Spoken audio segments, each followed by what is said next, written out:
بسم اللہ الرحمن الرحیم۔ غلام محمد آپ کی خدمت میں حاضر ہے۔ السلام علیکم۔ National professional standards for teachers in Pakistan کے حوالے سے آج گفتگو ہوگی standard number 10، teaching of English as a foreign language اور teaching of English as a second language. Standard number 10، teaching of English as a second language, teaching of English as a foreign language. جب اس معیار کے حوالے سے کسی بھی teacher کی رینکنگ کی جائے گی یا اس کو پرکھا جائے گا تو ہر معیار کے 3 پہلو ہوتے ہیں۔ پہلا پہلو یہ ہوتا ہے کہ اس معیار کے بارے میں ٹیچر کا نالج اور انڈرسٹینڈنگ کتنی ہے۔ دوسرا پہلو یہ ہوتا ہے کہ وہ ٹیچر اس کو ویلیو کتنی دیتا ہے، اور تیسرا پہلو یہ ہوتا ہے کہ ٹیچر اس کے حوالے سے پرفارم کتنا کرتا ہے، یا اس معیار کے حوالے سے اس ٹیچر کے اندر سکلز کون کون سی ہیں۔ نالج اور انڈرسٹینڈنگ کے حوالے سے آج کا یہ جو ٹاپک ہے standard number 10، teaching of English as a second language اور teaching of English as a foreign language. It's a very interesting topic because today English is an international language, and English is an language of international communication. You can easily communicate in English with any other person within the country or in other countries. If you are traveling if you are international traveler, or if you are traveling to another country at the airport or any other place, you can speak English easily with other persons because all the people, English is an international language, and mostly the جو بھی پڑھے لکھے لوگ ہیں وہ انگریزی زبان ضرور سمجھتے ہوتے ہیں۔ شاید ہی بہت سارے کچھ ملک ایسے ہوں گے جہاں کے لوگ انگریزی نہیں سمجھتے ہوں گے، لیکن اکثر ممالک میں انگریزی کو ایز اے سیکنڈ لینگویج جو ہے وہ سیکھا جاتا ہے، پڑھایا جاتا ہے اسکولوں میں، سکھایا جاتا ہے اسکولوں میں، اور بہت ساری ممالک کے بہت سارے لوگ جن کا شمار پڑھے لکھے لوگوں میں ہوتا ہے تو وہ انگریزی زبان کو جانتے ہیں۔ تو یوں کہا جا سکتا ہے کہ English is an international language, اور English is a language which is helpful tool in communication with other peoples in other countries. تو انگریزی زبان کی اہمیت آج کے دور میں بہت زیادہ بڑھ گئی ہے، اور علم کا بھی بہت زیادہ جو حصہ ہے، بہت سارے جو آج کل سائنٹیفک علوم ہیں، ٹیکنالوجیکل علوم ہیں، اور اسی طرح سے اب تو سوشل سائنسز بھی، نیچرل سائنسز بھی، فزیکل سائنسز بھی، اور دنیا جہان کا جو بھی آج کل ایڈوانس علم ہے وہ باقی زبانوں میں بھی موجود ہے، لیکن وہ سارے کا سارا انگریزی زبان میں لازمی موجود ہوتا ہے۔ کوئی بھی چیز جو کسی بھی زبان میں موجود ہے، ایک کتاب اگر جیپنیز لینگویج میں ہے تو جیپنیز تو ہم بہت زیادہ زبانیں نہیں سیکھ سکتے، لیکن ہمیں ایک زبان ایسی سیکھنی چاہیے، یا بچوں کو ایک زبان اسکول میں ایسی سکھانی چاہیے جو کمیونیکیشن کے حوالے سے انٹرنیشنلی لیول پر ریکگنائز ہو،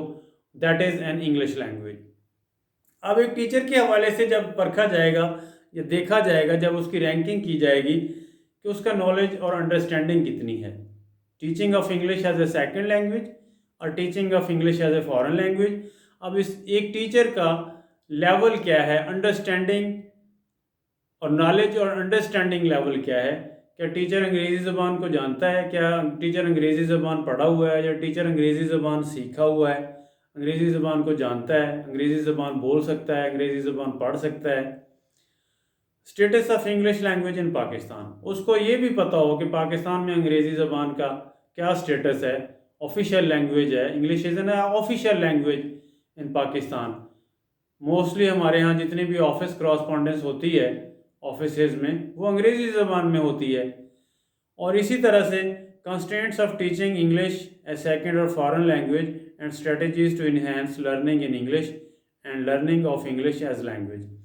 ایک ٹیچر کو اس بات کا بھی اندازہ ہونا چاہیے، اس بات کا بھی اس کو احساس ہونا چاہیے، اس بات کا بھی اس کو علم ہونا چاہیے، اس کے انڈرسٹینڈنگ میں یہ بات ہونی چاہیے کہ انگریزی زبان کو انگریزی چونکہ ہماری دوسری زبان ہے، ہماری پہلی زبان نہیں ہے، یہاں دوسری زبان بھی نہیں ہے، یہاں تو تیسری چوتھی زبان بن جاتی ہے، بچے کی اپنی زبان کوئی اور ہوتی ہے، علاقے کی زبان بعض دفعہ کوئی اور ہوتی ہے، اور ہماری قومی زبان جو اردو ہے، اور یوں بچے کی انگریزی یا تیسری زبان جا کے بنتی ہے یا چوتھی زبان بنتی ہے۔ تو اس طرح سے سیکنڈ لینگویج ہم اس لیے کہہ رہے ہیں کہ ہماری قومی زبان کے بعد دوسری زبان کو ہم سیکنڈ لینگویج کہہ رہے ہیں، یا فارن لینگویج بھی کہہ رہے ہیں کہ غیر ملکی زبان ہے۔ تو اس کو ٹیچر کو اندازہ ہونا چاہیے، ٹیچر کو اس بات کا پورا پتہ ہونا چاہیے کہ ایک انگریزی زبان سیکھنے کے حوالے سے ایک بچے کو کون کون سی مشکلات پیش آ سکتی ہیں، یا ایک بچہ جو کون سی مشکلات بچے کو ہوتی ہیں انگریزی سیکھتے ہوئے، اس کو احساس ہونا چاہیے، تاکہ وہ ایک بہت ہی آسان طریقے سے ایک غیر ملکی زبان کو، ایک انگریزی زبان کو، ایک دوسری زبان کو جو ہے ایک بچے کو سکھانے جا رہا ہے، اس کو پتہ ہونا چاہیے کہ بچہ کون سے بچے کو انگریزی سیکھنے میں بچے کو کون سے مسائل ہوتے ہیں اور ان مسائل کا کیا حل ہوتا ہے۔ English teaching methods and steps of learning process, انگریزی زبان سکھانے کے ٹیچنگ میتھڈس کون سے ہیں، ڈائریکٹ میتھڈ کون سا ہے، گرامر ٹرانسلیشن میتھڈ کون سا ہے، اور اسی طرح سے بہت زیادہ اس کو جو ہے گرامر کے اوپر گرپ ہونی چاہیے، ناؤن، ورب، proverb, adverb, adjective, parts of speech, direct translation methods, grammar translation method, direct method, اور بہت سارے۔ آج تو بہت آسانی ہو گئی ہے کہ یوٹیوب کے اوپر جا کے ڈائریکٹ جو نیٹو سپیکر ہیں، انگریزی زبان کے جو اصلی باشندے ہیں، اصلی زبان بولنے والے جو لوگ ہیں، جب ہم کیونکہ زبان گفتگو سے زیادہ سیکھی جاتی ہے، زبان کتابوں سے اتنی نہیں سیکھ سکتا کوئی بھی بچہ، ہم کتاب سے اس کو یاد کرواتے رہتے ہیں، سمجھ نہیں آتی، ہمارے یہاں ماحول نہیں ہوتا، ہم بولتے نہیں ہیں۔ تو ایک ٹیچر کا یہ بھی کام ہے کہ وہ کلاس روم کے اندر بچوں کے ساتھ دوسری زبان میں گفتگو کرے، تاکہ بچوں کے اندر جھجک ختم ہو اور وہ بچے آسانی سے دوسری زبان کو سمجھ سکیں۔ تو یہ ہے کہ نالج اور انڈرسٹینڈنگ کتنی ہے ایک ٹیچر کے اندر دوسری زبان کے حوالے سے، انگریزی زبان کے حوالے سے نالج اور انڈرسٹینڈنگ۔ یہاں ہم صرف انگریزی کے ٹیچر کی بات نہیں کر رہے، ہم اس ٹیچر کی بات نہیں کر رہے جو انگلش پڑھا رہا ہے، یا جو انگلش سبجیکٹ کا گریجویٹ ہے، جس نے ماسٹرز کیا ہوا ہے انگلش میں، ہم اس کی بات نہیں کر رہے، ہم سارے ان ٹیچرز کی بات کر رہے ہیں جو کلاس میں جا کے پڑھاتے ہیں۔ اب تو ہمارے ہاں بایولوجی، کیمسٹری، فزکس اور دوسری سائنس کی بہت ساری جو چیزیں ہیں، بنیادی چیزیں، مالیکیول ہے تو اس کو انگلش میں مالیکیول ہی لکھا ہوتا ہے اور ساتھ سپیلنگ بھی لکھے ہوتے ہیں۔ ایٹم ہے، چوتھی پانچویں کلاس میں ایٹم کے ساتھ، ایٹم اردو میں لکھا ہے تو ساتھ انگلش میں بھی ایٹم لکھا ہوا ہے۔ اسی طرح سے ایلیمنٹ ہے تو ساتھ ایلیمنٹ بھی لکھا ہوا ہے انگلش میں۔ اسی طرح سے اور بہت ساری چیزیں ہیں، ایکسپیریمنٹ ہے تو اس کے ساتھ سپیلنگ بھی ایکسپیریمنٹ میں لکھے ہوئے ہیں۔ اسی طرح سے آبزرویشن ہے تو اس کو آبزرویشن بھی ساتھ تو یہ اس طرح سے سائنس کے حوالے سے۔ تو یہاں بات صرف انگلش کے ٹیچر کی نہیں ہو رہی، کیونکہ رینکنگ صرف انگریزی زبان کے ٹیچر کی نہیں ہوگی، رینکنگ صرف اس ٹیچر کی نہیں ہوگی جو انگریزی پڑھاتا ہے، رینکنگ اس ٹیچر کی بھی ہوگی جو بایولوجی پڑھاتا ہے، جو کیمسٹری پڑھاتا ہے، جو میتھمیٹکس پڑھاتا ہے، جو دینیات پڑھا رہا ہے، جو اسلامیات پڑھا رہا ہے، جو مطالعہ پاکستان پڑھا رہا ہے، جو جغرافیہ پڑھا رہا ہے، جو اخلاقیات پڑھا رہا ہے، اس طرح کے مضامین۔ وہ ٹیچر جو ڈرائنگ پڑھا رہا ہے، سکھا رہا ہے بچوں کو، پینٹنگ کرا رہا ہے، میوزک کا ٹیچر ہے، ٹھیک ہے، فیشن ڈیزائننگ کا ٹیچر، سارے کے سارے اساتذہ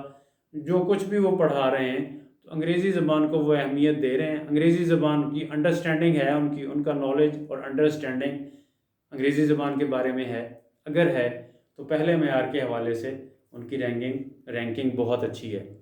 دوسرا اس کا جو پہلو ہے اسٹینڈرڈ نمبر 10 کا، teaching of English as second language اور teaching of English as a foreign language, ESL and EFL۔ دوسرا اس کا پہلو یہ ہے disposition, teacher gives value and are committed to. اگر ٹیچر کے پاس نالج اور انڈرسٹینڈنگ ہے تو دوسرے معیار کے حوالے سے جو دوسرا اس معیار کا جو دوسرا پہلو ہے، اس حوالے سے یہ کہ اس کی ڈسپوزیشن کیا ہے، teacher give value and are committed to, کہ کیا ٹیچر اس کو ویلیو دیتا ہے، اس کے لیے کمیٹڈ ہے، کیا کرتا ہے۔ اگر وہ ٹیچر ویلیو بھی دیتا ہے اور کمیٹڈ ہے انگریزی کو بطور دوسری زبان سمجھ کے بچوں کو پڑھانے کے حوالے سے، تو وہ اب کیا کرے گا، lesson biases and anxiety for learning, ESL EFL، کہ بچوں کے اندر اور خود اس کے اپنے اندر بھی وہ انگریزی زبان کے حوالے سے جو ایک تشویش پائی جاتی ہے یا ایک تعصب کا شکار ہو جاتے ہیں ہم لوگ، اساتذہ بھی بچے بھی، یہ کون سا ہماری زبان ہے، ہم اس کو کیوں سیکھیں، اس کا کیا فائدہ؟ ایسے نہیں کرے گا، وہ اس تعصب کو کام کرے گا، اس پریشانی کو تشویش کو ختم کرے گا، کام سے کام کرے گا، اور بچوں کو بھی حوصلہ دے گا اور خود بھی حوصلے سے دوسری زبان کو سیکھنے کی کوشش کرے گا اور بچوں کو سکھانے کی کوشش کرے گا۔ Address all specific needs related to ESL اور EFL۔ ESL اور EFL کے حوالے سے جتنے بھی مسئلے مسائل ہیں ان کو حل کرنے کی کوشش کرے گا اور ان کے اوپر قابو پانے کی کوشش کرے گا، اور اس کو انگریزی زبان کو بطور دوسری زبان یا غیر ملکی زبان کے بچوں کو سکھائے گا، پڑھائے گا، اور کوشش کرے گا کہ وہ بچوں کے ساتھ انٹریکٹیو سیشن کرے، ان کے ساتھ اسپیکنگ لسننگ کی ان کو پریکٹس کروائے، اور شوق سے خود بھی انگریزی زبان کی وکیبلری کو امپروو کرے، گرامر کو امپروو کرے، اور بہت سارے سادہ سادہ فقرے جو ہیں وہ بنا کے بچوں کے ساتھ روزانہ کی بنیاد پر گفتگو کرے، تاکہ خود بھی وہ امپروو کر سکے انگریزی زبان کو، اور بچے بھی انگریزی زبان کے حوالے سے اپنی جو ان کے اندر جھجک ہوتی ہے، جو ایک وہ خوف ہوتا ہے اس حوالے سے، تو وہ ختم ہو سکے، اور وہ اس زبان کو بطور ایک بین الاقوامی زبان کے، بین الاقوامی رابطے کی زبان کے، بطور بین الاقوامی رابطے کی زبان کے اس کو سیکھ سکیں۔ اور تیسرا اس کا پہلو یہ ہے اس معیار کا کہ performance and skills, teacher engage in activities to. اب یہ اس معیار کے حوالے سے تیسرا پہلو ہے کہ اس کی پرفارمنس اور سکلز کے حوالے سے کہ وہ پرفارم کیسے کرتا ہے، انگریزی زبان کے حوالے سے اس کی اپنی پرفارمنس کیا ہے، اور انگریزی کو سیکھنے اور سکھانے کے حوالے سے اس کے اندر جو سکلز ہیں، جو مہارتیں ہیں، جو خوبیاں ہیں، جو صلاحیتیں ہیں، وہ کس طرح سے ہیں۔ Use of simple English language along with supportive use of Urdu زبان کے ساتھ ساتھ وہ سادہ سی انگریزی زبان کو بھی ساتھ ساتھ چلائے گا۔ کلاس روم کے اندر بچوں سے پوچھے گا what is this, what is that, what is your name, who are you, how are you, what's the name of our school, what's the name of our town, what's the name of our city, what's the name of our district, what's the name of our country۔ اس طرح سے وہ بچوں کے ساتھ sit down, stand up, watch on، اس طرح سے کچھ نہ کچھ گفتگو کرے گا بچوں کے ساتھ، انگریزی زبان سیکھنے کے حوالے سے بچوں کو سکھانے کی کوشش کرے گا، تاکہ بچے غیر ملکی زبان کے ساتھ مانوس ہو سکیں، اور وہ روزانہ کی بنیاد پر اگر کچھ باتیں بچوں سے کی جائیں تو وہ سمجھنے بھی لگ جاتے ہیں اور وہ اس طرح سے بولنے بھی لگ جاتے ہیں۔ Identify, analyse and address specific learning difficulties, یہ بڑی اہم بات ہے کہ اسپیسیفک لرننگ ڈیفیکلٹیز جو ہیں بچوں کے حوالے سے، کہ بچے دوسری زبان کو، غیر ملکی زبان کو، انگریزی زبان کو سیکھنے کے حوالے سے بچوں کو کون سی مشکلات درپیش ہوتی ہیں، ان مشکلات کو آئیڈینٹیفائی کرنا، ان مشکلات کو اینالائز کرنا اور ان کو ایڈریس کرنا، یعنی کہ جو مسائل ہیں بچوں کے، ان کی تشخیص، ان کا تجزیہ، اور پھر ان کے حل کی کوشش کرنا۔ یہ ٹیچر، اس طرح سے ٹیچر کی یہ اسکیل ہو جائے، یہ اس کی پرفارمنس ہوگی۔ وہ ٹیچر جس کا نالج اور انڈرسٹینڈنگ بہت اچھی ہے اس حوالے سے، جو اس کو ویلیو بھی دیتا ہے، اب وہ اس کی پرفارمنس میں یہ ہے کہ وہ ٹیچر اس کو پرفارم بھی کر رہا ہوگا، انگریزی زبان سکھانے کی پوری کوشش کر رہا ہوگا، وہ بچوں کو پڑھائے گا اس طرح سے، وہ پوچھے گا ورب پہ، وہ رکے گا اور پوچھے گا واٹ از دس، تو what is this in grammar, بچے کہیں گے ورب ہے، ناؤن پہ رکے گا پوچھے گا ناؤن ہے، ایڈجیکٹیو پہ رکے گا پوچھے گا یہ کیا ہے۔ اسی طرح سے بہت ساری چیزیں ہیں گرامر کے لحاظ سے، تو وہ اس طرح سے پوچھتا چلا جائے گا اور بچوں کو امپروو کروائے گا، اور بچے اس طرح سے امپروو ہوتے ہیں۔ Gradually enable students to communicate in English, بعد میں ہوگا کیا، اس کا سارے کا نتیجہ کیا نکلے گا کہ آہستہ آہستہ وہ بچوں کے ساتھ انگریزی زبان میں گفتگو کرے گا، اور بچے بھی انگریزی زبان میں گفتگو کرنے کے قابل ہو جائیں گے، وہ اس کو بولنے بھی لگیں گے اور اس کو سمجھنے بھی لگیں گے through a natural sequence of language acquisition. یہ قدرتی طریقہ ہے کہ کوئی بھی زبان جو ہے وہ سننے اور بولنے سے سیکھی جاتی ہے، کوئی بھی زبان سننے اور بولنے سے سیکھی جاتی ہے، اور سننے اور بولنے کے حوالے سے جو ہے وہ لسننگ اینڈ اسپیکنگ ہے۔ Listening and speaking, listening session بھی ہونے چاہیے، خود سے پہلے بول کے بچوں کو سنایا جائے، اور پھر وہی فکرے بچوں سے ریپروڈیوس کروائے جائیں، وہی فکرے بچوں سے ریپیٹ کروائے جائیں. اس طرح سے ایک انٹر ایکٹیو سیشن جب ہوگا، بار بار ہم بچوں کے ساتھ چھوٹے چھوٹے فکرے، چھوٹی چھوٹی باتیں، ہیلپنگ ورب سے فکرے بنائیں گے، از سے بنائیں گے، آر سے بنائیں گے، ایم سے بنائیں گے، واز سے بنائیں گے، ور سے بنائیں گے. اس طرح سے پریزنٹ جو ٹینس ہے اس کے فکرے بنائیں گے، پاسٹ کے بنائیں گے، فیوچر کے بنائیں گے. تو بچوں کے اندر جو ایک گرامیٹیکل سٹرکچر ہے وہ بچوں کو ذہن نشین ہو جائے گا، اور بچے آسانی کے ساتھ دوسری زبان کو سیکھنے لگیں گے، اور دوسری زبان کو بولنے لگیں گے، اور دوسری زبان کو سن کے سمجھنے لگیں گے. یہ آخری ہے ہمارا national professional standards for teachers in Pakistan کے حوالے سے. اسٹینڈرڈ نمبر 10 ہے. یہ 10 معیارات ہیں. ہر معیار کو جانچنے کے 3 پہلو ہیں. پہلا پہلو یہ ہے کہ اس کا نالج اور انڈرسٹینڈنگ کیا ہے. دوسرا پہلو یہ ہے کہ disposition teacher give value and are committed to. اور تیسرا پہلو یہ ہے performance and skills, teacher engage in activities. تو یہ ساری چیزیں، یہ ساری باتیں، یہ سارے جو ہے معیارات، یہ سارے پہلو، اس کے 3 پہلو ہیں، اور تینوں پہلوؤں کے حوالے سے کوئی بھی ٹیچر اگر پورا اترتا ہے تو بہت خوشی کی بات ہے. ہمارا وہ ٹیچر اسٹینڈرڈ نمبر 10 کے حوالے سے معیاری ہے. آج کے لیے اتنا ہی. غلام محمد کو اجازت دیجیے. اپنا اور اپنوں کا خیال رکھیے گا. خدا حافظ.